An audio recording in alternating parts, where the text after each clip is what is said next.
সুপ্রিয় শিক্ষার্থী সবাইকে আবারও ক্লাস ভাইবস এর পক্ষ থেকে নতুন একটি ক্লাসে সবাইকে স্বাগত জানাচ্ছি। আমি ফজলে রাব্বি। বলার বাহুল্য যে আজকে দেখতে পাচ্ছেন আমরা নতুন একটা টপিক নিয়ে আলোচনা করতে এসেছি এখানে, যে হিসাব বিজ্ঞান। এই হিসাব বিজ্ঞানে অনেকের ভীতি দূর করার জন্য আপনাদের সাথে আছে আমি ফজলে রাব্বি। তো বেশি কথা না বাড়িয়ে চলুন আমাদের মূল ক্লাসে। দেখতে পাচ্ছেন আমরা প্রথমেই হেডিং দিয়েছি হিসাব বিজ্ঞানের পরিচিতি। এই হিসাব বিজ্ঞান নিয়ে যে আমরা আলোচনা করব, এই হিসাব বিজ্ঞানটা কই থেকে আসছে, কোথা থেকে এর উৎপত্তি, এটার উৎপত্তি এবং ক্রমবিকাশ কিভাবে আধুনিক হিসাব বিজ্ঞান এসেছে সেই নিয়ে একটু আমরা আলোচনা করব। প্রথমে আসি হিসাব বিজ্ঞানের ধারণা। সরি, হিসাব বিজ্ঞানটা আসলে কিভাবে আসলো? আগে আমরা সবাই জানি আগে মানুষ কিভাবে হিসাব রাখতো। দড়িতে গিট দিয়ে, পাথর দিয়ে লিখে, দেয়ালে লিখে এই হিসাবটা মানুষ প্রাথমিকভাবে নিয়ে আসে। এখান থেকে মানুষ হিসাবটা লিখতে শুরু করে। ঠিক আছে? তারপরে আসি আমরা যে হিসাব বিজ্ঞানের উদ্দেশ্য এবং প্রয়োজনীয়তা। হিসাব বিজ্ঞান কোথায় কাজ করে? হিসাব বিজ্ঞান কোথায় কাজ করে? একটা প্রতিষ্ঠানে অথবা ব্যক্তির একটা ফ্যামিলিতে। এই হিসাব বিজ্ঞানের উদ্দেশ্যটা কি থাকে? উদ্দেশ্য থাকে ওই ব্যক্তি বা প্রতিষ্ঠানের আর্থিক যে লেনদেনগুলো, যে ঘটনাগুলো, সেই ঘটনাগুলোকে সুন্দরভাবে সুশৃঙ্খলভাবে কি করা? লিপিবদ্ধ করা। ঠিক আছে? এবং নির্দিষ্ট সময় শেষে এর সঠিক ফলাফল নির্ণয় করা, যে আসলে ওই ব্যক্তি বা প্রতিষ্ঠানের ব্যয় কিরকম, সম্পত্তি কিরকম, দায় কিরকম, লায়াবিলিটি কিরকম, পাওনাদার কিরকম, প্রাপ্য হিসাব কিরকম, কি পরিমাণ সে খরচ করেছে, তার কি পরিমাণ লাভ হয়েছে না লস হয়েছে, এই বিষয়গুলো নির্ণয় করা হচ্ছে হিসাব বিজ্ঞানের উদ্দেশ্য। ঠিক আছে? তারপরে আবার আসি যে হিসাব বিজ্ঞানের উৎপত্তি এবং ক্রমবিকাশ। হিসাব বিজ্ঞানের উৎপত্তি আসলে পঞ্চদশ শতাব্দীতে, যেটাকে আমরা যদি সালে বলি তাহলে হচ্ছে 1494 সালের দিকে প্রথম ইতালির বিখ্যাত গণিতবিদ লুকা প্যাসিওলি একটা বই লেখে। সেই বইটার নাম হচ্ছে সুম্মা দি অ্যারিথমেটিকা জিওমেট্রিয়া প্রপোর্শনিয়েট এবং প্রপোর্শনালিটা। এই বইটি লেখে এবং তিনি প্রথম এই বইয়ে হিসাব বিজ্ঞানের একটা ধারণা দেন। ঠিক আছে? তার মানে হিসাব বিজ্ঞানের ধারণাটা কত সালে আসছে? পঞ্চদশ শতাব্দীতে অথবা 1494 সালের দিকে। তারপরে ধীরে, ধীরে কালের বিবর্তনে এই আজকের আধুনিক হিসাব বিজ্ঞানে সেটা রূপ লাভ করেছে। ঠিক আছে? তারপরে আসি আমরা যে হিসাব তত্ত্বের ব্যবহারকারী। হিসাব তত্ত্বের ব্যবহারকারী যে হিসাব যে তত্ত্ব আছে, এই হিসাব বিজ্ঞান বা হিসাব তত্ত্ব এটা ব্যবহার করে কোথায়? কোনো একটা ব্যবসা প্রতিষ্ঠান। এবং এই যে একটা ব্যবসা প্রতিষ্ঠান দেখা যায় ডেবিট ক্রেডিট নির্ণয় করে, তারপরে হচ্ছে সে জাবেদা তৈরি করে, রেয়ামিল তৈরি করে, আর্থিক বিবরণী, ব্যাংক সমন্বয় বিবরণী, এই জিনিসগুলো সবগুলো সে তৈরি করে থাকে। এখন এই যে ব্যবসা প্রতিষ্ঠান এই জিনিসগুলো তৈরি করলো, এবং শুধু যে ব্যবসা প্রতিষ্ঠানই এই অ্যা স্টেটমেন্টগুলো যে ব্যবহার করে তা না। ব্যবসা প্রতিষ্ঠানের বাইরেও অনেক প্রতিষ্ঠান আছে যেগুলা এগুলা ব্যবহার করে থাকে। তো আমরা ওই বিষয়টা নিয়ে আলোচনা করব। যেমন হিসাব বিজ্ঞানটা কে তৈরি করে, বা হিসাব বিজ্ঞানের ব্যবসা প্রতিষ্ঠানের স্টেটমেন্টটা তৈরি করে ব্যবসা। এবং এই ব্যবসার বাইরেও কে তৈরি এই স্টেটমেন্টগুলা ব্যবহার করে বিভিন্ন প্রয়োজনে, সেটা হচ্ছে ওই ব্যবহারকারীগুলাকে আমরা কি বলে? বাহ্যিক ব্যবহার করি। এখানে দেখলে আরো ভালো বোঝা যাবে। যেমন আমরা দেখছি যে হিসাব বিজ্ঞান ব্যবহারকারী মূলত হচ্ছে ২ টা। একটা হচ্ছে অভ্যন্তরীণ মানে ভিতরের লোকজন, এবং আরেকটা হচ্ছে বাহ্যিক বা হচ্ছে বাইরের লোকজন। যেমন প্রথমে আছে, প্রত্যেকটা ইন্ডিকেট ধরে, ধরে বুঝিয়ে দেব, সমস্যা নাই। মালিক, একটা ব্যবসা প্রতিষ্ঠানের মালিক তো অবশ্যই তার ব্যবসা প্রতিষ্ঠানের হিসাবগুলো অবশ্যই দেখবে। ওনাকে বলবো আমরা ব্যবসা প্রতিষ্ঠানের অভ্যন্তরীণ ব্যবহারকারী। ঠিক আছে? তারপরে আছে ব্যবস্থাপক, ম্যানেজার তো অবশ্যই ব্যবসা প্রতিষ্ঠানের এই হিসাবগুলো দেখে। তারপর বিনিয়োগকারী, ধরেন আপনার ব্যবসায় কেউ বিনিয়োগ করেছে। সে অবশ্যই কিন্তু আপনার ব্যবসা প্রতিষ্ঠান থেকে লাভ এবং ক্ষতির সে কি ভাগ নিবে। তাহলে কি সে অবশ্যই কিন্তু আপনার ব্যবসা প্রতিষ্ঠানের যে লাভ হয়েছে না লস হয়েছে, কোথায় কোন ব্যয় করেছে, এই জিনিসগুলো কিন্তু সে অবশ্যই দেখবে। ওটাকে বলবো আমরা বিনিয়োগকারী। ঠিক আছে? তারপর শেয়ার হোল্ডার। এই শেয়ার হোল্ডার নিয়ে বিস্তর আলোচনা করা যাবে। তবে এটা বলি যে শেয়ার হোল্ডাররা মূলত হচ্ছে এক কথায় বলতে গেলে বিনিয়োগকারী। এক কথায় বলতে গেলে শেয়ার হোল্ডার নিয়ে আমরা পরে বিস্তারিত আলোচনা করব। তারপর হচ্ছে সমন্বয়কারী। এই জিনিসটা আমি নতুন দেখেছি। সমন্বয়কারী বলতে দেখা যায় যে অনেক আ আ সমন্বয়কারী আছে যেগুলা ব্যাংক থেকে ঋণ নিয়েছে এবং ব্যবসা প্রতিষ্ঠান এবং ব্যাংকের ভিতরে পাওনাদারের ভিতরে সমন্বয় করার চেষ্টা করে। ঠিক আছে?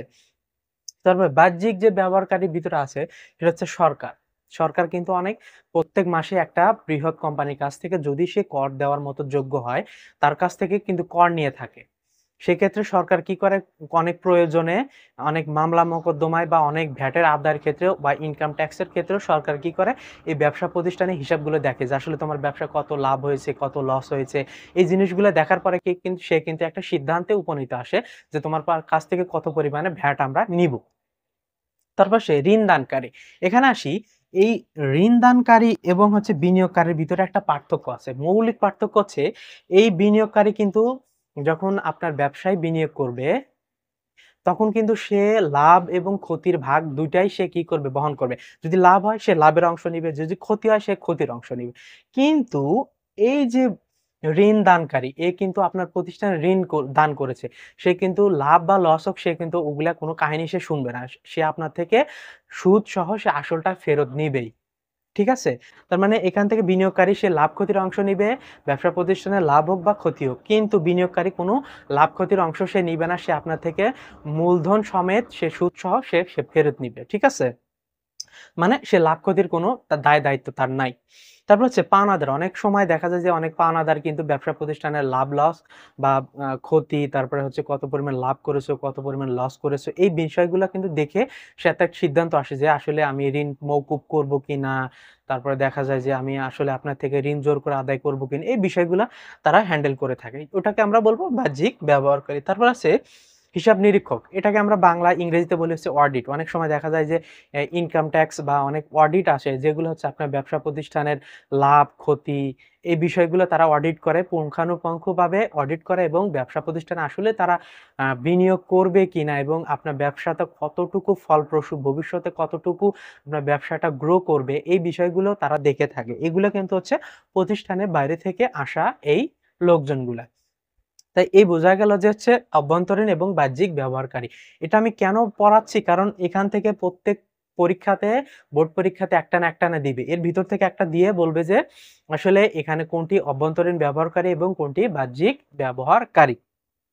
সো এই ছিল হচ্ছে আমাদের প্রথম চ্যাপ্টারের বিস্তর আলোচনা। এখন আমরা আলোচনা করব হিসাব বিজ্ঞানের দ্বিতীয় অধ্যায় নিয়ে। লিখেছি লেনদেন, দ্বিতীয় অধ্যায়। এখন এই যে লেনদেন, হিসাব বিজ্ঞানের খুবই গুরুত্বপূর্ণ অধ্যায় হচ্ছে লেনদেন। এখান থেকে যদি আপনি ভালো মার্কস অর্জন করতে চান, তাহলে এই লেনদেনের অধ্যায়টা আপনার খুবই ভালোভাবে জানা থাকতে হবে। কারণ এত ইজি এবং সহজ চ্যাপ্টার আর থাকে না। আর এখান থেকে যদি আপনি ভালো মার্কস অর্জন করতে পারেন, তাহলে দেখা যায় যে আপনি যদি ওই কঠিন বিষয়গুলোতে গিয়ে একটু দুর্বলও হন, সমস্যা নাই, কাভার হয়ে যায়। যেমন আমি এই যে ইজি চ্যাপ্টার গুলো খুবই ভালোভাবে কাভার করেছিলাম, যার কারণে এই এসএসসি এবং এইচএসসি সহ আমি দুটাতে এ প্লাস পেয়েছিলাম এবং অনার্সে আমি শুধু দেখা যায় যে আমি শুধু ৮০ মার্কের অ্যান্সার করেছিলাম। কোনো সিটি ক্লাস টেস্ট আমি দিয়েছিলাম না। তারপরেও দেখা যায় যে ৮০ র ভিতরে ওখানে ৭০ আর ওইদিকে হচ্ছে অ্যাটেনডেন্সে ১০। আমি মোট ৮০ তে ৭০ এ ৭০ই পেয়েছিলাম বলা চলে। আমি সিটি দিয়েছিলাম না ২০ মার্কের। তারপরে দেখা যায় যে আমি ওখানে এ প্লাসটা পেয়েছিলাম। আচ্ছা যাই হোক, লেনদেনের ক্ষেত্রে লেনদেনের কিছু বৈশিষ্ট্য থাকে। আমি কিছু ফান্ডামেন্টাল বৈশিষ্ট্য এখানে লিখেছি, যেমন দেখেন ব্যবসার আর্থিক অবস্থার পরিবর্তন করবে। একটা ঘটনা যদি লেনদেন হতে যায়, ঠিক আছে? প্রত্যেক ঘটনায় তো আসলে লেনদেন না, ঠিক আছে? কিন্তু প্রত্যেক লেনদেনই কিন্তু ঘটনা। এটা নিয়ে এত পাকাপাকি করার কিছু নাই। এটা বুঝবেন যে প্রত্যেকটা ঘটনা কিন্তু লেনদেন নাই। কিন্তু প্রত্যেক লেনদেনই একটা ঘটনা। যাই হোক, তাহলে দেখেন এই যদি একটা ঘটনা লেনদেন হতে যায়, তাহলে তাকে অবশ্যই ব্যবসা প্রতিষ্ঠানের আর্থিক অবস্থার কি করতে হবে, পরিবর্তন করতে হবে। আর্থিক অবস্থার যদি ব্যবসার পরিবর্তন না হয়, ব্যবসার আর্থিক অবস্থা, ব্যক্তি বা ফ্যামিলির না, ঠিক আছে? যদি ব্যবসা প্রতিষ্ঠানের আর্থিক অবস্থার পরিবর্তন হয়, তাহলে সেটাকে আমরা লেনদেন হিসেবে ধরতে পারি। তারপর আসে যে অর্থের অঙ্ক পরিমাপযোগ্য। এটা অবশ্যই কোনো অর্থ একটা পরিমাপ থাকবে, ঠিক আছে? যেমন ১০,০০০, ২০,০০০, ৫,০০০, ৫০০, ৳১ হলেও সেটা অর্থের অঙ্কে পরিমাপযোগ্য হবে। তারপর আসে দুটি পক্ষ থাকবে। এখানে দুটি পক্ষ থাকবে। একটা পক্ষ গ্রহণ করবে আর একটা পক্ষ কি করবে, প্রদান করবে। তাহলে লেনদেনের ৩টা বৈশিষ্ট্য গেল কি, একটা আর্থিক অবস্থার পরিবর্তন ঘটবে, দুটি পক্ষ থাকবে এবং অর্থের অঙ্কে পরিমাপযোগ্য। এই গেল হচ্ছে লেনদেনের যে মৌলিক যে ক্যারেক্টারিস্টিক্স। এখন আমরা কিছু কিছু ঘটনা দেখে নির্ণয় করার চেষ্টা করব যে আসলে এটা হচ্ছে লেনদেন কি লেনদেন না, ঠিক আছে? যেমন আমি এখানে লিখি,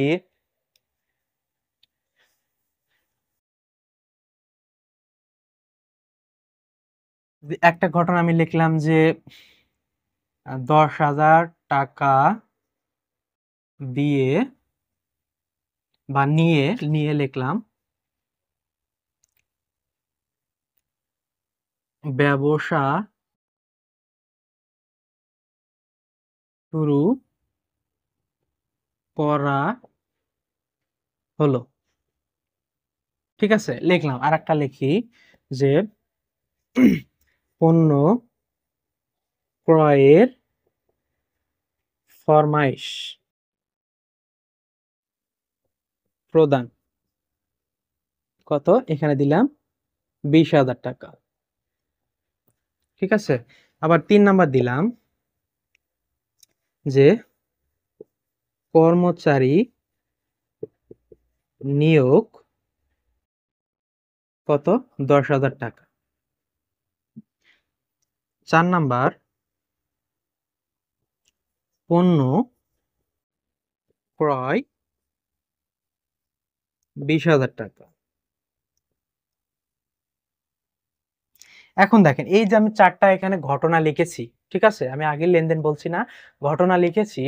এখন আমরা একটা, একটা করে আইডেন্টিফাই চেষ্টা করব যে আসলে এটার দ্বারা ব্যবসা প্রতিষ্ঠানের আর্থিক অবস্থার পরিবর্তন হয়েছে কিনা, ২ টি পক্ষ আছে কিনা এবং এটা আসলেই লিগ্যালি এটা লেনদেন কিনা। প্রথমে আসি ১ নাম্বার, যে ১০,০০০ টাকা নিয়ে ব্যবসা শুরু করা হলো। ১০,০০০ টাকা নিয়ে ব্যবসা শুরু করা হচ্ছে। আপনার কি মনে হচ্ছে? যে এটার দ্বারা কি ব্যবসা প্রতিষ্ঠানের আর্থিক অবস্থার পরিবর্তন হয়েছে নাকি হয়নি? দেখেন, ১০,০০০ টাকা নিয়ে আপনি ব্যবসা শুরু করলেন। এখানে একটা কথা বলে রাখি যে আপনি মালিক এবং ব্যবসা ২ টা কিন্তু আলাদা জিনিস। ঠিক আছে? এটা শুধু মনে রাখবেন। তাহলে দেখেন যে ব্যবসা প্রতিষ্ঠান ১০,০০০ টাকা নিয়ে ব্যবসা শুরু করা হলো। মানে আপনি ১০,০০০ টাকা নিয়ে কোনো একটা ব্যবসা শুরু করছেন। তাহলে কি ব্যবসা কি আপনি ১০,০০০ টাকা বিনিয়োগ করছেন না? ব্যবসা প্রতিষ্ঠানের কি হয়েছে? টাকা-পয়সা বাড়ছে বা মূলধন বাড়ছে। তাহলে ওটা কি? অবশ্যই আর্থিক অবস্থার পরিবর্তন হয়েছে ব্যবসায়ের। ঠিক আছে?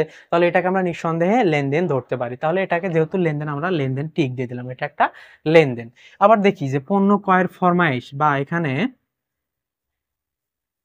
আমরা ফরমাইশ হচ্ছে ইংরেজিতে বলা হচ্ছে অর্ডার। আপনি ধরেন পণ্য ক্রয়ের জন্যে অর্ডার প্রদান করছেন 20,000 টাকা।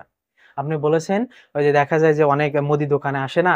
এসে বলে যে, "স্যার আপনার কি, কি লাগবে?" তখন ওরা কি, কি আপনি নোট করে দেন। ওই জিনিসটা কিন্তু নোট করে পরের দিন আপনাকে পাঠিয়ে দেয়। তাহলে ওরকম আপনি একটা ফরমাইশ বা অর্ডার প্রদান করছেন। কিন্তু এটা মনে রাখবেন যে ফরমাইশ বা অর্ডার করা মানেই যে হচ্ছে আপনি টাকা প্রদান করেছেন, এমনটা না। ঠিক আছে? আপনি শুধু অর্ডার করেছেন, উনাকে কোন প্রকার টাকা পেমেন্ট কিছু করেন নাই। ইভেন আপনি যদি পরে বলেন যে, "না, আমি প্রোডাক্ট গুলো নিবো না।" ঠিক আছে? তাহলেও আপনি কিন্তু ঠিক। তার মানে এটাতে বুঝবেন যে পণ্য ক্রয়ের ফরমাইশ বা অর্ডার প্রদান করা মানে সেটা লেনদেন না। আপনি সেটাকে শুধু একটা অর্ডার করেছেন কিন্তু কোন প্রকার টাকা-পয়সা দেননি। ঠিক আছে? তাহলে এই যে ফরমাইশ দেখলেই যে আপনারা ধরে নিবেন যে এটা কোন প্রকার লেনদেন না। ঠিক আছে? এটা শুধু আপনি অর্ডার করেছেন। কোন টাকা-পয়সা কিছু পেমেন্ট করেননি। আবার দেখি আপনি কর্মচারী নিয়োগ করেছেন হচ্ছে ১০,০০০ টাকা। এই কর্মচারী নিয়োগ করেছেন, আপনি কিন্তু কোন প্রকার পেমেন্ট তাকে দেননি। শুধু ১ম মানে আপনি পহেলা মাসের ১ তারিখে একটা কর্মচারী নিয়োগ করেছেন আপনার ব্যবসায়ের কাজ পরিচালনা করার জন্য। আপনি শুধু তাকে নিয়োগ করেছেন। কোন প্রকার বেতন ভাতা কিচ্ছু এখনো দেন নাই। নিয়োগ করেছেন।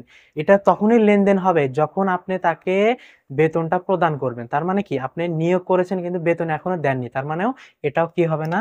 এটা লেনদেন হবে না। ঠিক আছে? আবার আসি, দেখি পণ্য ক্রয় করেছেন আপনি 20,000 টাকার। পণ্য আপনি ক্রয় করেছেন। এই পণ্য ক্রয়ের ফলে কি হয়েছে? আপনি পণ্যটা হাতে পেয়েছেন এবং আপনি 20,000 টাকা কিন্তু ওই বিক্রেতাকে দিয়েছেন। তার মানে কি হয়েছে? আপনি কি পাইছেন? একটা পণ্য পাইছেন এবং আপনি 20,000 টাকা দিয়ে দিয়েছেন। তার মানে কি? আপনার ব্যবসা প্রতিষ্ঠানে আর্থিক অবস্থার পরিবর্তন হয়েছে না? তাহলে এটাকে আমরা কি বলতে পারি? নিঃসন্দেহে লেনদেন বলতে পারি। আবার এরকম আরেকটা বলা যায় যে, যেমন ধরেন যে অ্যা পণ্য বিক্রয়। এখানে দিলাম ১০,০০০ টাকা। আমি এখানে ১,০০০ টাকা দিলাম। পণ্য বিক্রয় করেছেন আপনি কত হাজার টাকা? ১,০০০ টাকা। দেখেন, আপনি যে পণ্য যখন বিক্রি করেছেন, তখন পণ্যটা দিয়ে দিয়েছেন তাকে। ঠিক আছে? ক্রেতাকে। আর আপনি তার থেকে কি করেছেন? ১,০০০ টাকা নিয়েছেন। এই যে দেখেন, আপনার ব্যবসা প্রতিষ্ঠানে ১,০০০ টাকা আসলো এবং আরেকটা আপনার থেকে পণ্যটা চলে গেল। ঠিক আছে? তাহলে এই ঘটনাতে কিন্তু ২ টা পক্ষ। একটা হচ্ছে আপনি, আপনার প্রতিষ্ঠান, আরেকটা হচ্ছে ওই লোক বা যে পণ্যটা ক্রয় করেছে ওই প্রতিষ্ঠান। তাহলে কিন্তু ২ টা পক্ষ থাকছে। তাহলে একটা পক্ষ আপনি, আরেকটা পক্ষ হচ্ছে ওই প্রতিষ্ঠান। এরকম আরেকটা বলা যায়। আরেকটা এক্সাম্পল দেখি। এই এক্সাম্পলটা খুবই বেশি আসে। যেমন ধরেন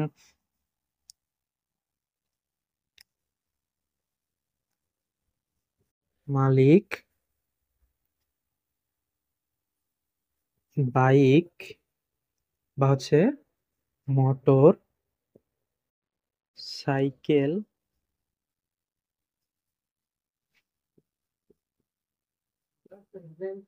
বিক্রি করে মেয়ের বিয়ে অনুষ্ঠান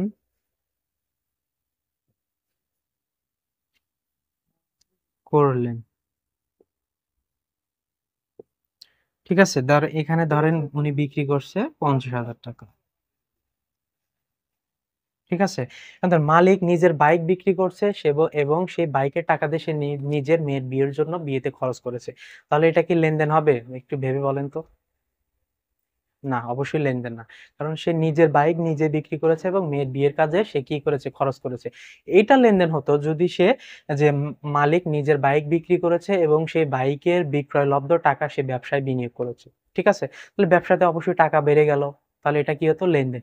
যেহেতু সে নিজেই নিজের বাইক বিক্রি করেছে এবং মেয়ের বিয়ের কাজে খরচ করেছে। এখানে ব্যবসা তার সাথে কোনো সম্পর্ক নাই। সেজন্য আমরা এটাকে কি বলবো না? লেনদেন বলবো না। ঠিক আছে? আবার আরো বেশ কিছু এক্সাম্পল আছে। এগুলো আপনারা আরো বেশি বুঝবেন যখন হচ্ছে আ বোর্ড থেকে বা কোনো স্কুলের যখন প্রশ্নগুলো বারবার সলভ করবেন, তখন দেখবেন নতুন, নতুন এন্ট্রি আপনার সামনে আসছে। তখন ওইগুলা যখন প্র্যাকটিস করবেন, তখন দেখা যাবে যে আ আরো আপনি নিজেকে ঝালাই করে নিতে পারবেন এবং যেখান থেকে আপনি এন্ট্রি দিক না কেন, ইনশাআল্লাহ আপনি বুঝতে পারবেন। আগামী ক্লাসে আমরা আলোচনা করব হচ্ছে ডেবিট ক্রেডিট নির্ণয়। ঠিক আছে? এখানেই ডেবিট ক্রেডিট নির্ণয় শিখাবো। কারণ সেখানে ওই ডেবিট ক্রেডিট নির্ণয় থেকে আপনি হিসাবের শ্রেণী বিভাগ, কিভাবে হচ্ছে আপনি টেবুলার ছক তৈরি করবেন এবং বিস্তারিত ছক যেটার কথা বলা হচ্ছে সেটা নির্ণয় করায় দেখাবো। এই বইটাতে হচ্ছে 9-10 এ আপনাদের যে বোর্ড বই সেখানে ওরকমভাবে সিকোয়েন্স ওয়াইজ দেওয়া নাই। আপনাদের হুটহাট করে একটা দিয়েছে, যার কারণে দেখা যায় যে আপনি টেবুলার ছক অথবা দেখা যায় যে শ্রেণীবিন্যাস নির্ণয় করতে গিয়ে ঝামেলা পড়ে যাবেন। তাই আমি আগে আপনাদের ডেবিট ক্রেডিট নির্ণয়টা শিখাবো এবং তারপরে এই যে টেবুলার ছক সহ বিস্তারিত শ্রেণী বিভাগ সহ শিখাবো। তার কারণে আপনার দেখা যায় যে বুঝতে অনেকটা সুবিধা হবে। তাহলে আগামী ক্লাস দেখার আমন্ত্রণ জানিয়ে আজকে শেষ করছি। আমি ফজলে রাব্বি। তো হ্যাঁ, ক্লাস শেষ করার আগে আরেকটা কথা, অবশ্যই যারা আমাদের চ্যানেলে নতুন অবশ্যই চ্যানেলটা সাবস্ক্রাইব করবেন এবং ইনশাআল্লাহ আশা করা যায় আপনার হিসাব বিজ্ঞান নিয়ে যত প্রকার সমস্যা আছে আমি আপনাদের সাথে আছি, ফজলে রাব্বি। আমি চেষ্টা করব আপনাদের সমস্যাগুলো সমাধান করার। আর হ্যাঁ, অবশ্যই কি করবেন? বন্ধুদের ভিতরে এই ক্লাসটা শেয়ার করবেন এবং বেশি, বেশি করে নিজে, নিজে প্র্যাকটিস করবেন। এই প্রত্যাশায় শেষ করছি আমাদের আজকের ক্লাস। সবাই ভালো থাকবেন, সুস্থ থাকবেন। আল্লাহ হাফেজ।